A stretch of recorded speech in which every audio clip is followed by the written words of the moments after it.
Did she jump or was she pushed? A 15-year-old immigrant girl met her untimely end at the base of this imposing cliff located between Dayton and Fort Churchill, Nevada. Today we're going to look at the mystery of Susan's Bluff here at this historic site on this episode of The Reno You Know.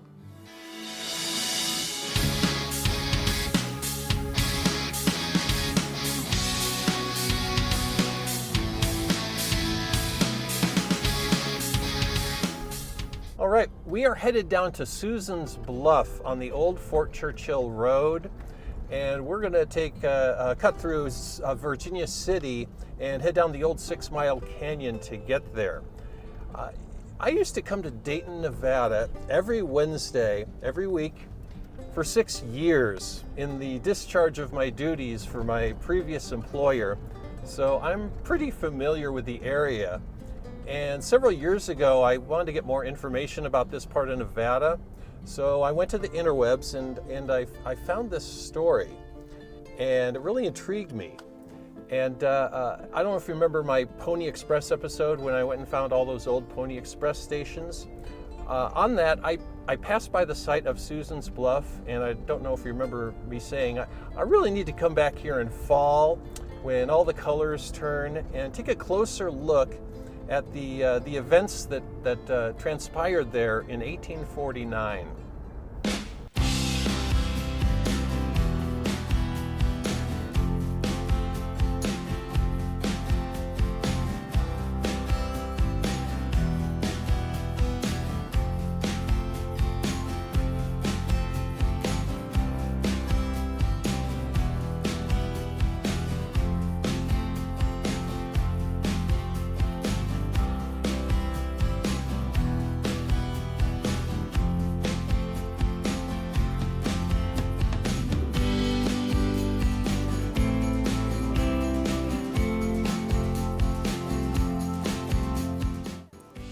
All right, we're going to have to wait here on the road for a few minutes. We've got a miniature cattle drive coming up the road.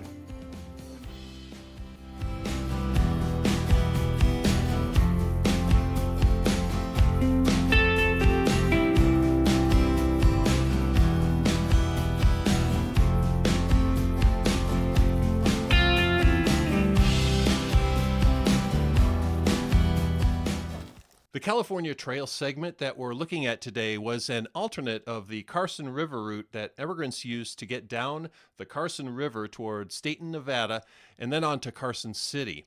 This was a viable alternate because there was plenty of water and grass for what remaining stock animals there were after the crossing of the 40-mile desert.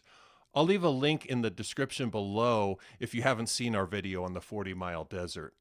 There are alternate versions of Susan's story out there, so I'm going to do my best to condense them and invite you to draw your own conclusion about how it ended. There's a Trails West Immigrant Trail marker here near the base of Susan's Bluff, and most all of these markers have a diary entry inscribed thereupon, and this one was from Byron McKinstry on September 4th, 1850.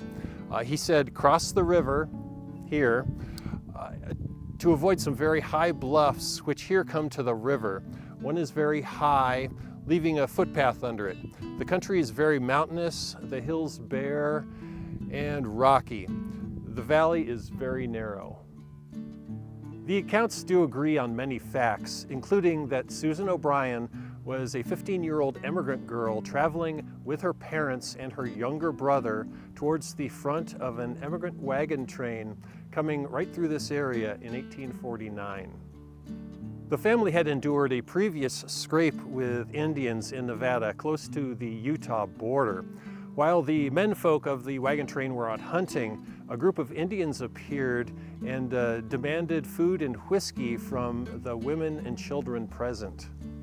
Our Susan was a tough gal apparently, and she produced 2 firearms that were stowed in one of the wagons and convinced the Indians in no uncertain terms that they needed to back off, which they did. Some of the party split off at Lassen Meadows and took the Applegate Trail towards Oregon. In the year 2000, I took part in a Jeep tour of the entire length of the Applegate Trail to Oregon, as it passed through Nevada between Imlay, which is just south of Winnemucca, and Vaya, almost at the California state line. The leader of that expedition, Chuck Dodd, has since passed away, and I don't know if anyone still leads that tour. I would love to do it again someday. Anyway, the California-bound party then continued on and crossed the 40-mile desert, enduring the heat, the lack of water, the deep sand, and the protesting and expiring livestock. They made it to the Carson River at Ragtown and spent a couple of days recovering, regrouping, and getting their effects together to continue on west. Somewhere near here, the advance wagons of the party were again attacked by Paiute Indians. The natives were none too pleased with white folks coming through their lands and taking their hunting grounds. Susan O'Brien had to witness the killing of her mother and her father and her younger brother named Mike. She desperately hid in a trunk in one of the wagons and wanted to wait out the attack. However, the natives were very thorough, and they ransacked everything and gathered up the livestock and ultimately found Susan in the trunk. Susan was dragged all the way to the top of this cliff, and this surely must have banged her up pretty badly. And at the top, she was given to the Indian chief. Sometime that night, while her guards were asleep, she decided to make a run for it. And the guards did wake up and try to chase her down. And she must have surely realized that she was too scraped up from all these events to be able to outrun these Indians. So rather than face a fate worse than death, she believed, at the hands of these natives, she hurled herself off the edge of this cliff. When the other wagons came upon the scene, they found the remains of the victims of the attack and buried them somewhere here.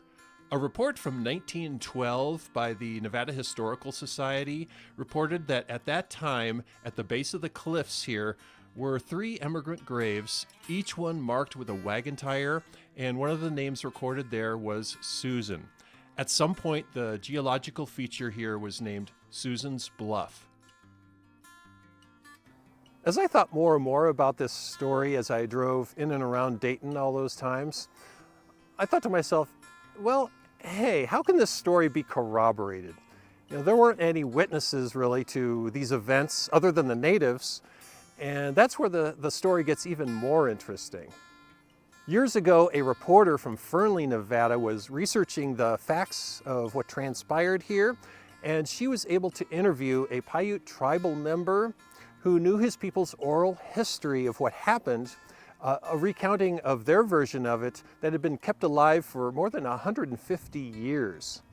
According to the Paiutes, their account of the events leading up to Susan being captured were the same, but he said that she was taken up to the top of the bluff to be held for ransom, probably for rifles.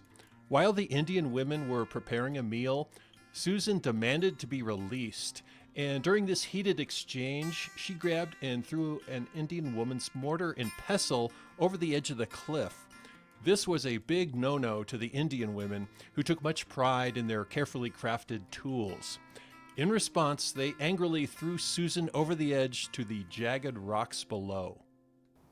So did she jump, or was she cast over the edge? We probably will never have conclusive evidence either way, but based on what the immigrants that followed found at the site, we can conclude that Susan did indeed go over the edge, and today this remote location is known as Susan's Bluff. All right, thanks again for hanging out on this episode of the Reno You Know. What happened to Susan, we will probably never know, but that's why we do these videos, just to bring up the question and we can make up our own minds. I am finishing up this episode here at the Odeon Saloon here in Dayton, and I spoke to the owner several weeks ago, and he said, oh, you ought to come on down and do a feature on the Odeon, and I will do that when my schedule permits here at some point, but I was nearby photographing today, and I thought, well, I better stop and have a beer here. And the nice gal behind the bar tells me that Mark Twain used to hang out here and play pool.